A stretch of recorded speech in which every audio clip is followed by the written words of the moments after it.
As many as 1,500 per year will not be able to apply for the military under the Pentagon's new program, though some dreamers who want to serve, like Cesar Vargas, are already saying that the policy definitely needs to be expanded. The battle over illegal and undocumented immigrants has reached a new level of discourse, smack dab in the middle of the military and those who proudly serve their nation. A decision that a small number of undocumented illegal immigrants will be allowed to join the armed forces. On the surface, it would seem harmless and actually assisting those who want to be here and serve their new country. However, the surface is rarely where you find the issues. Welcome back to MidPoint. Former member of the U.S. Marine Corps, military analyst, and one who has been there, done that, knows the program, Jessie Jane Duff. And welcome to MidPoint, retired U.S. Army colonel with an active top-secret clearance, published author with political military expertise in Russia, Eurasia, and Ukraine, Gary Espinas. Gary, Jessie Jane, thanks so much for being here today. Thanks for inviting me. Gary, let me begin with you. Is this as big a deal as some people want to make it out to be? Because immediately there is a furor here saying, why do we all of a sudden need to add undocumented immigrants to the ranks of the U.S. military? Well, I think, Ed, we have to take a step back from the political fear and talk about military necessity. And I think there is a real need for increased foreign language capability in the U.S. Armed Forces, particularly in the U.S. Army. We haven't been able to address this need. So this provides an important tool in a toolbox of options that the U.S. military, particularly where the U.S. Army has the greatest need, can pull from to address the foreign language requirements. This is all about military necessity and military preparedness. Military necessity, then, some people would say, and again, here comes that other side of the argument, they would say, wait a minute, can't we find enough current American citizens who want to join the military? And I guess that's a pretty good question. Well, I think the answer is no. Look, since 2001, over 92,000 foreign-born nationals have served in uniform and have earned the path to citizenship. That, however, has not given us the critical skills we need in the military. The Army has 44 strategic languations that it needs to be able to maintain across the force.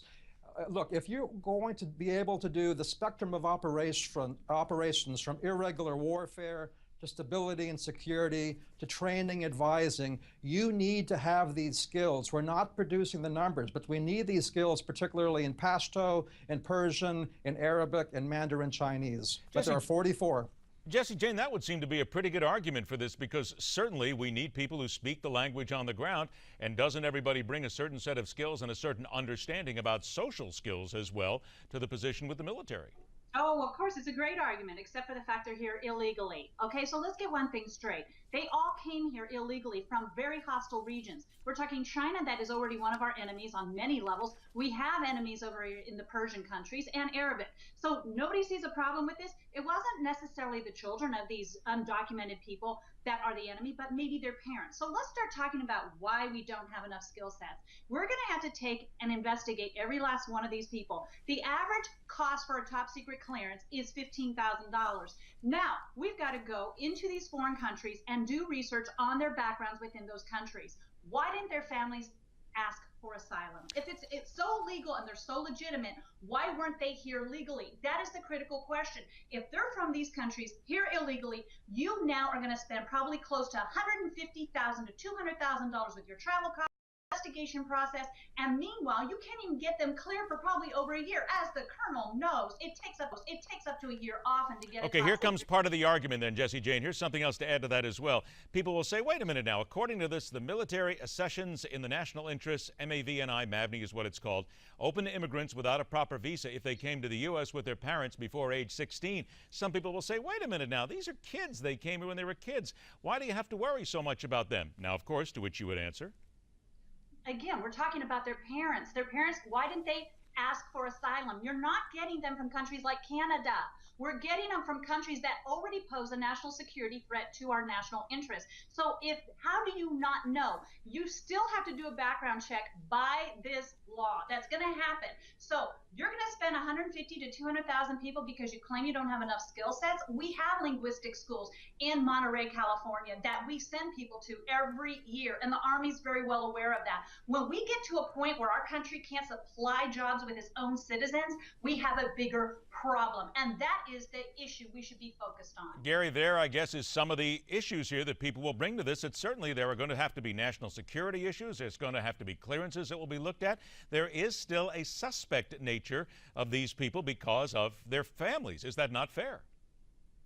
Well, let's talk about this. Let's talk about language training. I know something about foreign language training because I was trained as a Russian speaker in the U.S. Army at the Defense Language Institute in Monterey, California. Talk about cost and expense. It costs the Army a lot of money to move a soldier and his or her family to Monterey. It takes a lot of money to train them in a foreign language. In my case, Russian was a 44-week program, and that took me away from doing other duties.